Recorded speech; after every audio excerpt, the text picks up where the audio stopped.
The year was 1916. America was recovering from economic hardship. Families traveled to the Jersey Shore to escape the brutal heat. For most people, the ocean meant calm waves, joy, and cool water. Shark attacks? Impossible. Newspapers even joked. Sharks don't attack humans. But everything changed on July 1st. Before we continue, make sure to subscribe to the channel and hit the bell icon so you never miss any new videos. Your support really helps this channel grow. Thank you. The first attack, Charles Van Sant. Beach Haven, New Jersey. 25-year-old Charles Van Sant waded into the water with his dog.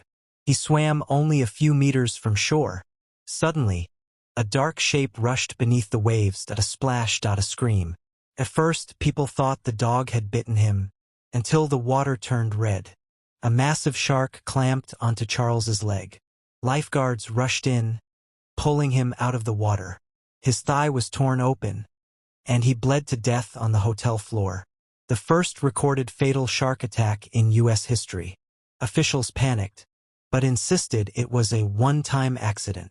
Beaches stayed open. A terrible mistake. The second attack, Charles Bruder. 5 days later, July 6, 1916, lifeguard Charles Bruder patrolled the waters of Spring Lake. Tourists suddenly saw a giant fin cut through the water. Before Bruder could swim away, the shark struck, biting off both his legs. His rescue boat filled with blood as he said softly, "The shark got me. Both my legs." He died minutes later. Panic spread across America. Scientists were silent. People demanded answers. Was this one shark, or something far more terrifying? A horrifying twist. Attacks in freshwater. July 12th, Matawan Creek. A narrow freshwater creek miles inland. Young boys played in the water. Among them was 12-year-old Lester Stillwell. Suddenly, the calm water rippled. A dark shadow appeared, then a violent splash. A shark dragged Lester beneath the surface. Villagers jumped in to help, including Watson Fisher. But the shark attacked again, fatally biting Fisher's leg. 2 deaths. Within minutes, in a freshwater creek. The entire country went silent. The fourth attack, Joseph Dunn. Just 30 minutes later, a local teenager, Joseph Dunn, was attacked as he swam nearby. This time, people dragged him out before the shark could finish the job. He became the only survivor of the Matawan attacks. Now the fear was unstoppable. Newspapers exploded with headlines. Man-eating shark.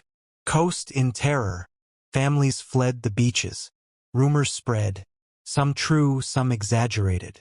Still, many believed sharks could not travel far north. And definitely not into freshwater. They were wrong. The shark hunt. Authorities took action. Fishing boats patrolled the shoreline. Nets were placed around beaches. Armed men stood guard with rifles. The East Coast launched the largest shark hunt in American history. On July 14th, a taxidermist caught an 8-foot white shark.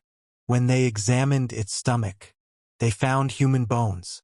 Many believed they had killed the monster, but scientists today still debate it. Was it really one shark? Or multiple sharks during an unusual summer migration? The mystery remains unsolved.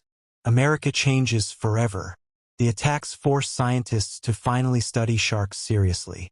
New theories emerged about shark behavior, migration, and aggression. Beach patrols improved. Lifeguard training advanced. Safety nets were installed. And decades later, Peter Benchley used these events as inspiration for his novel Jaws.